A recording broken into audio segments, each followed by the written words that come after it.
अस्सलाम वालेकुम नाज़रीन, मैं हूं मंसूर अली खान। अपने डिजिटल चैनल के ऊपर आपको खुशामदीद कहूँगा। नाज़रीन, इस वीडियो के अंदर बड़ी एक एक्सक्लूसिव न्यूज़ आपके साथ शेयर करनी है और मेरे ख्याल में डिबंक करना है एक स्टोरी को जो पिछले मैं देख रहा हूँ 1-2 दिन से काफ़ी सोशल मीडिया के ऊपर चल रही है। नसीम हसन शाह के हवाले से हमारे पास ताज़ा तरीन अपडेट्स हैं, वो आपके साथ हम शेयर करेंगे कि उनके बारे में क्या फैलाया जा रहा है और बिला वजह सियासत का तड़का लगाने की जो है वो कोशिश की जा रही है। इसके बारे में भी बात करेंगे। इसके अलावा इमरान खान साहब को डयाला जेल मुंतकिल कर दिया गया है। अब मामला कहाँ पे जाने लगे हैं, कुछ इसकी तफसीलात भी आपको बताएंगे। और इमरान रियाज खान के साथ जो मेरी मुलाकात हुई थी कल, उसके बाद हमने जब वीलॉग जो है वो पोस्ट किया, उसके बाद बहुत से लोगों ने कुछ क्वेश्चंस किए, तो मैंने सोचा कि एक हर एक को फ़र्दन जवाब देने के बजाय एक दफ़ा ही अपने वीलॉग के ज़रिए सबको जो है वो जवाब दे दिया जाए। लेकिन इन तमाम चीज़ों से पहले आपसे ये रिक्वेस्ट है कि चैनल को सब्सक्राइब करना मत भूलिएगा। 7,82,000 सब्सक्राइबर्स तक अब हम पहुंच चुके हैं और अब हम सिर्फ 18,000 सब्सक्राइबर्स दूर हैं अपने शॉर्ट टर्म टारगेट से, 8 लाख सब्सक्राइबर्स से, कि हम अपना वो शॉर्ट टर्म टारगेट जो है वो अचीव कर सकें। तो आपने अभी अगर वीडियो को चैनल को सब्सक्राइब नहीं किया हुआ तो सब्सक्राइब का बटन दबाइए और नोटिफिकेशन प्रेस करके ऑल वीडियोस को ज़रूर प्रेस कीजिएगा, क्योंकि हमें ये कंप्लेंट्स भी आई हैं कुछ लोगों की जानिब से कि उन्होंने बेल आइकन तो प्रेस किया हुआ है लेकिन ऑल वीडियोस को प्रेस नहीं किया हुआ, तो उनको सारे नोटिफिकेशंस आते नहीं हैं। तो बराह करम इसका भी ज़रा ध्यान रखिएगा कि ऑल वीडियोस को आपने प्रेस किया हो और अगर आपको वीडियो पसंद आए तो लाइक का बटन जो है वो ज़रूर प्रेस कीजिएगा। अब मैं सबसे पहले जो खबर है वो नसीम शाह के हवाले से मैं डिस्कस करना चाहूँगा, फिर मैं दीगर खबरों की तरफ भी आता हूँ। मैं आपको पता होगा कि अभी जब एशिया कप हो रहा था तो इस दौरान नसीम शाह ग्राउंड के अंदर ही इंजर हो गए थे और उस इंजरी के बाद जो है ये काफ़ी चहमगोइयाँ शुरू हो गई थी कि जनाब वो पूरी तरह फिट नहीं हो पा रहे और शायद उन्हें वर्ल्ड कप स्क्वाड से ही जो है वो ड्रॉप भी कर दिया जाएगा। और ये जब वो इंजर हुए थे तो पहले 24 से 48 घंटे के अंदर ये बातें आना शुरू हो गई थी कि मोस्ट प्रॉब्ली वो जो है वो सिलेक्ट नहीं हो पाएंगे। अल्टीमेटली चलते गए आगे। सिलेक्शन कमेटी के लिए भी जो है वो एक बड़ा डिफ़िकल्ट ये पॉइंट था कि आपका जो स्टार बॉलर है, जो आपका अटैकिंग बॉलर है, आप उसको ड्रॉप करते हैं या नहीं करते, ले जा सकते हैं या नहीं ले जा सकते। तो अल्टीमेटली फिर हुआ ये कि नसीम शाह को जो है वो ड्रॉप कर दिया गया क्योंकि उनकी फ़िटनेस जो है वो कंप्लीट नहीं थी। ही वॉज अनफिट, इंजर्ड, जिसकी वजह से सब कुछ हुआ। अच्छा, मैं देख रहा था कि पिछले 2 दिन के अंदर एक नया शोशा जो है वो सोशल मीडिया के ऊपर छोड़ा गया और वो ये था कि जनाब नसीम शाह जो है वो पता नहीं इमरान खान के फ़ैन हैं और पता नहीं कोई इमरान खान की तस्वीर देख रहे थे और वो तस्वीर उन्होंने ट्विटर के ऊपर लगा दी और इस वजह से शायद उनको जो है ना वो टीम से ड्रॉप कर दिया गया है। फिटनेस का चक्कर नहीं है, ये जानबूझ के शोशा जो है ना छोड़ा गया और ख़ास तौर पे उन लोगों की जानिब से जिनको स्पोर्ट्स के बारे में कुछ पता ही नहीं है। क्रिकेट जो है वो कभी उसकी रिपोर्टिंग भी नहीं की हुई। मैंने तो खैर फिर भी अपने करियर का आगाज़ एज ए स्पोर्ट्स रिपोर्टर ही किया था, तो अल्लाह का शुक्र है हमारे कबूतर जो है ना वो आज भी पीसीबी के अंदर और क्रिकेट की फील्ड के अंदर मुख्तलिफ जगहों पे मौजूद हैं, जो वहाँ से हमें खबरें ला के दे देते हैं। अब जो मैं खबर आपको देने लगा हूँ वो बिल्कुल ऑथेंटिक खबर देने लगा हूँ और नसीम शाह की फैमिली से तस्दीक करने के बाद, मैं क्या कह रहा हूँ दोबारा सुनिए, नसीम शाह की फैमिली से तस्दीक करने के बाद ये खबर अब मैं आपको देने लगा हूँ और वो ये है कि नसीम शाह को सिर्फ और सिर्फ उनकी इंजरी की वजह से ड्रॉप किया गया है।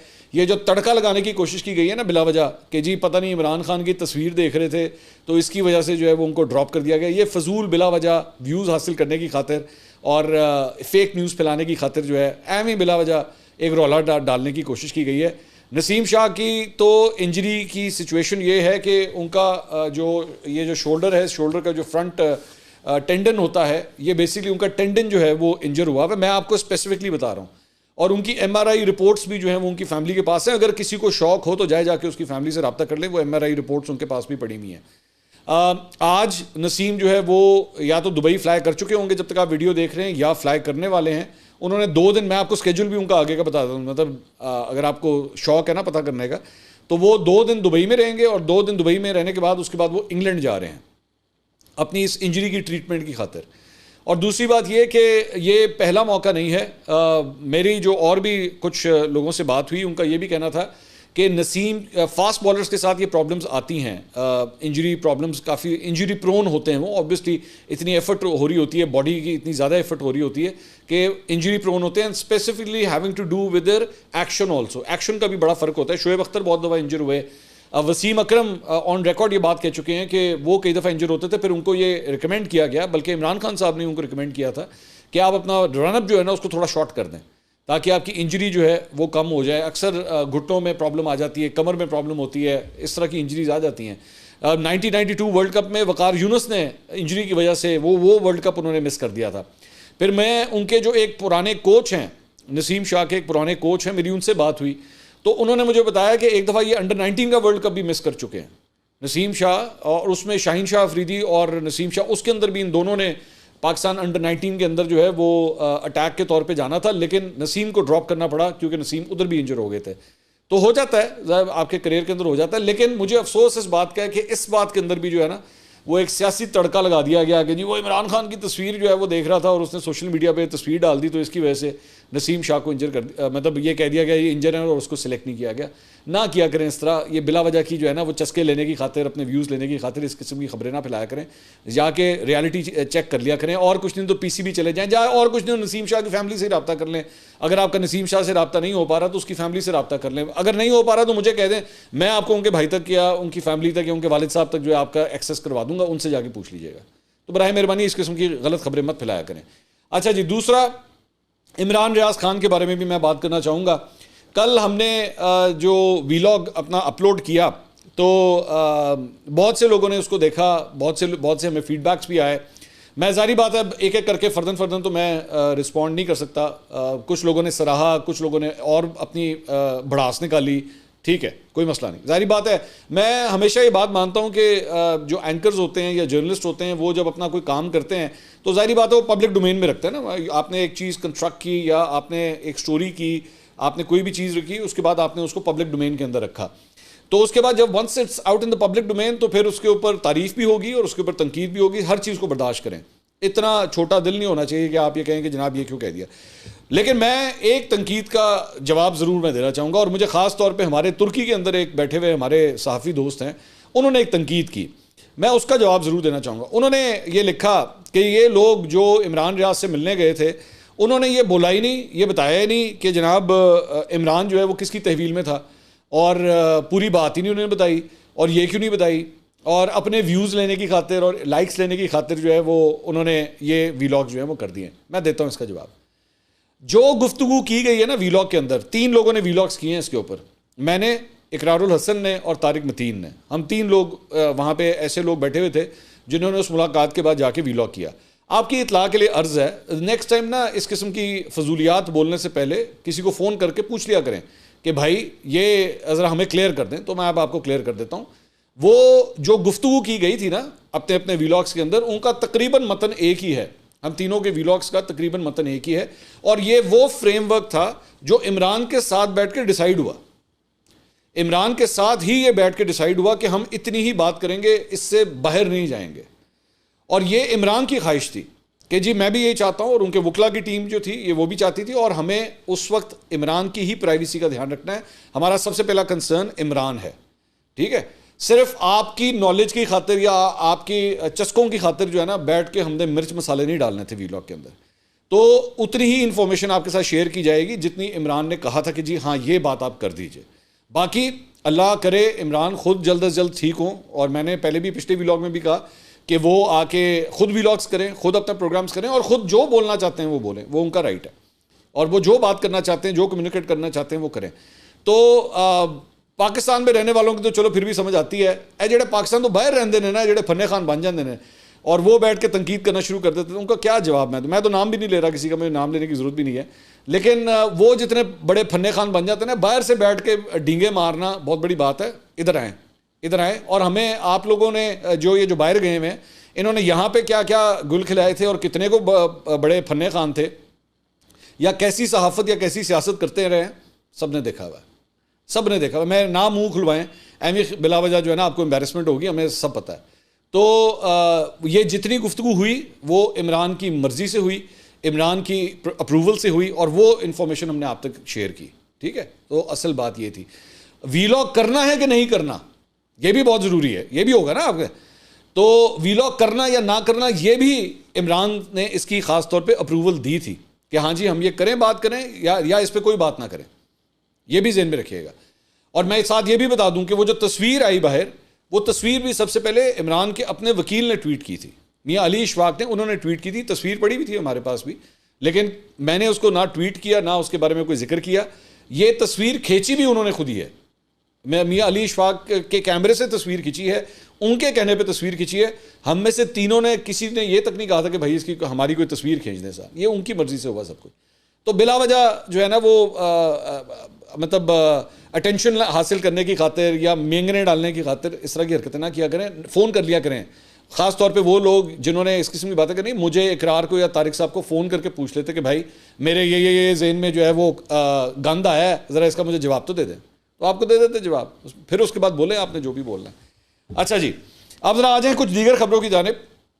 एक तो जनाब पाकिस्तानी रुपए के मुकाबले में इंटरबैंक और ओपन मार्केट में डॉलर की गिरावट का सिलसिला जारी है और डॉलर अब जो है वो 288 रुपये 75 पैसे का हो चुका है, जो कि कल तक 289 रुपये का था। इसमें भी 1 रुपये की अब तकरीबन कमी आ गई। ओपन मार्केट में डॉलर अब सस्ता होकर 290 रुपये तक हो गया। मैंने आज एक दो बैंकर्स को मैंने फ़ोन किया पूछने के लिए, तो उन्होंने कहा जी डॉलर पे ने लैंदा ही कोई नहीं। ये सूरत हाल हो गई है। अल्लाह करे ये सिलसिला इसी तरह ही चलता रहे और डॉलरों की वाफिर मकदार जो है हमारी करेंसी एक्सचेंज और बैंक्स के अंदर जो है वो भी मौजूद रहे। फैज़ाबाद धरना नजरसानी केस जनाब, इसमें IB के बाद पेमरा ने भी जनाब अपनी फैसले के खिलाफ नजरसानी दरख्वास्त जो है वो वापस ले ली है। अब अगर IB और पेमरा दोनों अगर ये एक्शन ले रहे हैं तो फिर इसका मतलब है कि हुकूमत की जानिब से ही ये कदम उठाया जा रहा है, क्योंकि ऑब्वियसली IB जो है वो सिविलियन एजेंसी, इंटेलिजेंस एजेंसी है, तो उन्होंने अगर ये कार्रवाई की और साथ पेमरा ने भी की है तो इसका मतलब है कि हुकूमत की जानिब से ये सब कुछ जो है वो किया जा रहा है। तो दूसरी जानिब शेख रशीद के वकील ने फैज़ाबाद धरना केस के इल्तवा की दरख्वास्त की है। उन्होंने कहा है जी एडजमेंट इसके ऊपर दे दें, उन्होंने इसके ऊपर ये रिक्वेस्ट की है। दरख्वास्त में कहा गया है कि शेख रशीद ज़ेरे हिरासत हैं और उनसे रब्ता नहीं हो पा रहा। उनके वकील अमानुल्लाह कुनरानी अब सूबाई वज़ीर कानून बन चुके हैं, इसलिए वो बतौर सूबाई वज़ीर कानून फैज़ाबाद धरना नजरसानी केस में वो भी पेश नहीं हो सकते। दरख्वास्त में यह भी कहा गया है कि अदालत केस की समाअत मुलतवी कर दे। सुप्रीम कोर्ट में फैज़ाबाद धरना नजरसानी केस की समाअत अब 28 सितंबर को होनी है, यानी कि कल इस केस की समाअत जो है वो होनी है। इमरान खान साहब को जनाब इस्लामाबाद हाई कोर्ट के हुक्म पर इमरान खान साहब को अटक से अब अडयाला जेल कल रात को मुंतकिल कर दिया गया। बख्तरबंद गाड़ी के अंदर उनको शिफ्ट किया गया और इसकी इस्लामाबाद हाई कोर्ट की फैसले की रोशनी के अंदर जो है वो ये ट्रांसफ़र किया गया। काफ़िले में मोबाइल्स और एम्बुलेंसेस भी जो हैं वो शामिल थी और इस स्क्वाड में ATC के कमांडोज भी जो हैं वो इसमें शामिल थे। बताया गया है कि जनाब अडयाला जेल में इमरान खान के लिए कमरे की सफाई करवा ली गई है, जिसमें अटैच बाथ भी है, जबकि चेयरमैन PTI को जेल मैनुअल के मुताबिक तमाम सहूलियात भी फराहम की गई हैं और जेल हुकाम के मुताबिक चेयरमैन PTI को साबिक वज़ीर आज़म के इस्तेकाक के मुताबिक बेटर क्लास जो है वो दी जाएगी। दूसरी जानिब गुज़िश्ता रोज़ डिस्ट्रिक्ट जेल अटक से अडयाला जेल मुंतकिल होने वाले इमरान खान को कानूनी टीम से कल मुलाकात की इजाज़त ना मिल सकी और इमरान खान साहब के वकील का कहना था कि कानूनी टीम का चेयरमैन PTI से आज अडयाला जेल में मुलाकात का प्लान था, जिसके लिए अडयाला जेल सुपरिटेंडेंट से बार बार हमने रब्ता किया, लेकिन इसके बावजूद ये मुलाकात नहीं हो सकी। इसके अलावा इदारों के खिलाफ हर्जा सराई के केस में इमरान खान के खिलाफ मुकदमा खारिज करने का फैसला सुप्रीम कोर्ट में अब चैलेंज कर दिया गया है। दरख्वास्त गुजार अब्दुल खलील काकड़ ने इमरान खान की जानिब से इदारों के खिलाफ तौहीन आमेज़ और नफरत अंगेज़ तकारीर के मामले पर बलूचिस्तान हाई कोर्ट के फैसले को सुप्रीम कोर्ट में चैलेंज कर दिया है। दायर अपील में मौक़िफ़ इख्तियार किया गया है कि बलूचिस्तान हाई कोर्ट ने हक़ायक़ और कानून के बरखिलाफ फैसला दिया। चेयरमैन PTI तहकीकात में शामिल ही नहीं हुए। चेयरमैन PTI को तहकीकात में शामिल किए बगैर ही पुलिस ने मुकदमे का चालान जमा करवा दिया। इमरान खान ने मुकदमा और वारंट गिरफ्तारी को कलअदम करार देने के लिए बलूचिस्तान हाई कोर्ट में दरख्वास्त दायर की थी। तो सुप्रीम कोर्ट से इस्तदा की गई है कि चेयरमैन PTI ने ज़मान पाक लाहौर में इदारों और मुल्क के खिलाफ तकरीर की। हाई कोर्ट ने 28 अगस्त को FIR और वारंट गिरफ्तारी मनसूख कर दी है। अदालत उस्मा बलूचिस्तान हाई कोर्ट का फैसला कलअदम करार दे। हलीम आदिल शेख पाकिस्तान तहरीक इंसाफ के एक और रहनुमा, उनको भी जनाब जेल में B क्लास दे दी गई है। अदालत पेशी के मौके पर उन्होंने मीडिया से गुफ्तगू की। उन्होंने कहा 1 माह बाद अदालती हुक्म पर जेल में B क्लास दी गई है। B क्लास की फरहमी के बाद हथकड़ी खुल गई है। उनका कहना था कि उम्मीद है जेलों में कैद 10,000 कारकुनान की भी हथकड़ियाँ खुलेंगी। अच्छा जी, इसके अलावा बुशरा बीबी की ऑडियो लीक्स तलबी नोटिस के खिलाफ दरख्वास्त पर समाअत इस्लामाबाद हाई कोर्ट के जज जस्टिस बाबर सत्तार की अदालत में हुई। वफाक की जानिब से additional attorney general Munawar Iqbal Duggal Islamabad high court में पेश हुए। एडिशनल अटॉर्नी जनरल ने मौक़िफ़ इख्तियार किया कि पुलिस ने FIA को बुशरा बीबी का वॉइस सैंपल लेने के लिए कहा है। FIA ने पुलिस की दरख्वास्त पर बुशरा बीबी को समन जारी किया है और इस्लामाबाद हाई कोर्ट ने बुशरा बीबी का ऑडियो लीक्स केस साबिक चीफ जस्टिस साकिब निसार के बेटे के साथ अब यकजा कर दिया है। और अदालत ने FIA के समन मुअत्तली के हुक्म में तौसीह करते हुए केस की समाअत 30 अक्टूबर तक मुलतवी कर दी है। इसके अलावा स्पेशल जज सेंट्रल इस्लामाबाद की अदालत ने आज़म सवाती के मुतनाज़ा ट्वीट करने के केस में दायमी वारंट जारी कर दिए हैं। अदालत ने करार दिया कि इश्तिहारी करार देने की कार्रवाई के बावजूद आज़म सवाती अदालत से मुसलसल गैर हाजिर है। इससे कबल स्पेशल जज सेंट्रल ने आज़म सवाती के खिलाफ इश्तिहारी करार देने की कार्रवाई का आगाज़ भी किया था। आज़म सवाती पर सरकारी अफसरान के खिलाफ मुतनाज़ा ट्वीट करने पर मुकदमा दर्ज किया गया था और कहीं भी नजर आने पर FIA को आज़म सवाती को गिरफ्तार करके अदालत में पेश करने का हुक्म दिया गया था। अच्छा जी, इसके अलावा इंसदाद दहशतगर्दी अदालत इस्लामाबाद ने 9 मई को दहशतगर्दी और बगावत पर उकसाने के मुकदमे में सहाफ़ी साबिर शाकिर और सहाफ़ी मोहित पीरज़ादा को गिरफ्तार करके अदालत में पेश करने का हुक्म जारी कर दिया है। इंसदाद दहशतगर्दी अदालत के जज अबुल हसनात जुल्करनैन ने सीनियर सहाफ़ी और एंकर पर्सन साबिर शाकिर और मोहित पीरज़ादा के दायमी वारंट भी अब जारी कर दिए हैं। इससे कबल इंसदाद दहशतगर्दी अदालत ने साबिर शाकिर और मोहित पीरज़ादा के खिलाफ इश्तिहारी करार देने की कार्रवाई का आगाज़ किया था। सहाफ़ी साबिर शाकिर और मोहित पीरज़ादा पर अवाम को तोड़ फोड़ के लिए उकसाने का मुकदमा थाना आपपारा में दर्ज किया गया था। अदालत ने हुक्म दिया था कि कहीं भी नज़र आने पर पुलिस साबिर शाकिर और मोहित पीरज़ादा को गिरफ्तार करके अदालत में पेश करे।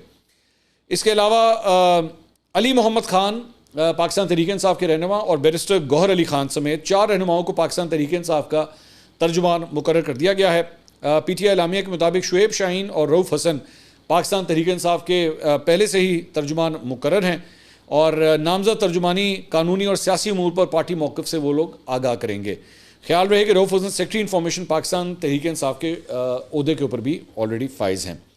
इसके अलावा नवाज शरीफ साहब के करीबी साथी जावेद लतीफ़ साहब ने जनाब एक नया पंडोरा बॉक्स खोला है। उनका कहना है कि अगर 2017 के किरदारों का एहतसाब करने से टकराव और खींचातानी की कैफियत पैदा होने का अंदेशा है और इदारा ऐसा नहीं करना चाहता तो इसे साइड पर रख दें। कुछ ऐसी ही बात राना सनाउल्लाह साहब ने भी आज मेरे प्रोग्राम के अंदर कही है। मुझे नहीं पता ये वीडियो आप कब देख रहे हैं, ये प्रोग्राम जो है रात को 10 बजे ऑन एयर होगा। राना सनाउल्लाह साहब के इस इंटरव्यू के अंदर उन्होंने ये कहा कि जी हमारे लिए पहला फोकस जो है वो मईशत को संभालना होना चाहिए और ये जो एहतसाब की बात है हम इसके ऊपर बात ज़रूर करेंगे लेकिन फ़िलहाल एहतसाब नहीं करेंगे क्योंकि हमारा पहला पॉइंट जो है वो लोगों की ज़िंदगियों को ठीक करना है जो इस वक्त मुश्किलात के अंदर आई हुई है। तो लग इस तरह ही रहा है कि नून लीग ने पिछले 4-5 दिन के अंदर एक बहुत बड़ा यूटर्न ले लिया है और ये जो एहतसाब की बातें की गई थी जनरल बाजवा जनरल फैज़ के हवाले से, तो बोलो पेंसिल एहतसाब कैंसिल। तो अब वो मेरे ख्याल में उनको आइडिया हो गया है कि पिंडी से बड़ी गर्म हवाएं आना शुरू हो गई हैं और इन गर्म हवाओं को ठीक करने के लिए टेम्परेचर को नीचे वापस लाने के लिए अपना ये प्लान अब तब्दील करना पड़ेगा। और यकजा होके मोहम्मद ज़ुबैर साहब कल आए हुए थे काशिफ वासी साहब के शो में, राना सनाउल्लाह ने हमें इंटरव्यू दिया है, मियां जावेद लतीफ़ साहब ने भी एक इंटरव्यू दिया, तो तीनों अब यही मौक़िफ़ जो है वो दे रहे हैं। सो आप आइडिया लगा सकते हैं कि अब यही मौक़िफ़ शायद नवाज शरीफ साहब का भी यही होगा अगर 21 अक्टूबर को वो आ गए तो अपनी पहली जो शायद ज़ाहिर बात है आते साथ ही मीनार पाकिस्तान पर अगर जलसा करेंगे तो तकरीर तो होगी, तो उसके अंदर वो यही कहेंगे। बाय द वे मैं सिर्फ एक आपको वैसी बात बता दूं कि नवाज शरीफ साहब के हल्के में जाके आज मैंने एक प्रोग्राम रिकॉर्ड किया है और मैं ये जो बातें हो रही थी कि जी नवाज शरीफ अब कितने पॉपुलर या अनपॉपुलर हैं अपने इलाके में, अपने हल्के में, अपने शहर में, लाहौर में, तो मैंने सोचा कि उनके हल्के से जाके एक प्रोग्राम जो है वो रिकॉर्ड किया जाए। तो ये प्रोग्राम जो है वो कल यानी जुमेरात वाले दिन रात को 10 बजे हम न्यूज़ के ऊपर जो है वो टेलीकास्ट किया जाएगा। उसको तफसील से देखिएगा। इनके हल्के की अवाम, नवाज शरीफ साहब के हल्के की अवाम अब क्या राय रखती है उनके बारे में, उनका वेलकम करेंगे या उनका वेलकम नहीं करेंगे, सारी डिटेल्स मेरे ख्याल में आप प्रोग्राम देखेंगे तो आपको आइडिया हो जाएगा कि उनके हल्के के लोगों के ज़हन में क्या चीज़ चल रही है। इसके अलावा जनाब एक और ख़बर के मुताबिक अंसार अब्बासी साहब ने एक्चुअली खबर दी है और वो खबर यह है कि शाहिद खाकान अब्बासी, मिफ्ताह इस्माइल और मुस्तफ़ा नवाज़ खोकर नई सियासी जमात कायम करने के लिए संजीदगी से हालात का जायज़ा ले रहे हैं। उन्हें इन्हीं तीन सियासी रहनुमाओं ने पहले री इमेजिनिंग पाकिस्तान के नाम से सेमिनार का ख्याल पेश किया था। आपको याद होगा मैंने तकरीबन जनवरी में आपको ये खबर दे दी थी। ये तो अब बातें हो रही है ना कि जी ये पार्टी बन रही है और पार्टी बनाने लगे हैं, तो मैंने आपको उसी वक्त जनवरी के अंदर ये बात बता दी थी कि ये काम स्टार्ट होने लगा है। ये मुख्तलिफ शहरों में जाके जो है वो पहले कॉन्फ्रेंसेस वगैरह करेंगे और पल्स को देखते हुए उसके बाद मोस्ट प्रॉब्ली ये डायरेक्शन जो है वो पार्टी की तरफ ही जा रही है, सियासी जमात की तरफ ही जा रही है। तो वो अब जो है वो अंसार अब्बासी साहब भी जो है वो यही बात कह रहे हैं कि मोस्ट प्रॉब्ली ये काम जो है उसी तरफ जा रहा है। अलबत्ता राना सनाउल्लाह साहब का जो मैंने इंटरव्यू किया तो मैंने उनसे पूछा, मैंने कहा जी लग रहा है कि शाहिद खाकान अब्बासी आपके साबका वज़ीर आज़म और मिफ्ताह इस्माइल आपके साबका वज़ीर ख़जाना, वो दोनों जो हैं वो जाने लगे हैं, तो नून लीग छोड़ के जाने लगे हैं, तो इस पर आप क्या कहेंगे। उन्होंने कहा देखें मेरा इन दोनों के साथ बड़ा अच्छा रिलेशनशिप रहा है और अभी भी है, बड़ा इज्जत का रिलेशनशिप है। मैं ये समझता हूँ कि अगर ये दोनों अफराद गए, बल्कि तीनों, उन्होंने कहा कि ये जो मुस्तफ़ा नवाज़ खोखर हैं, अगर इन्होंने भी इसके अंदर पार्टिसिपेट किया तो ये तीनों अपने आप को ज़ाया कर देंगे। उन्होंने कहा मैं समझता हूं कि इन दोनों रहनुमाओं को नून लीग में ही रहना चाहिए और मुस्तफ़ा नवाज़ खोखर को भी वापस पीपल्स पार्टी के अंदर जाना चाहिए। तो खैर ये उनकी राय है, अब देखते हैं कि इससे क्या फ़र्क पड़ता है। अगली वीडियो में आपसे दोबारा मुलाकात होगी। अल्लाह हाफ़िज़।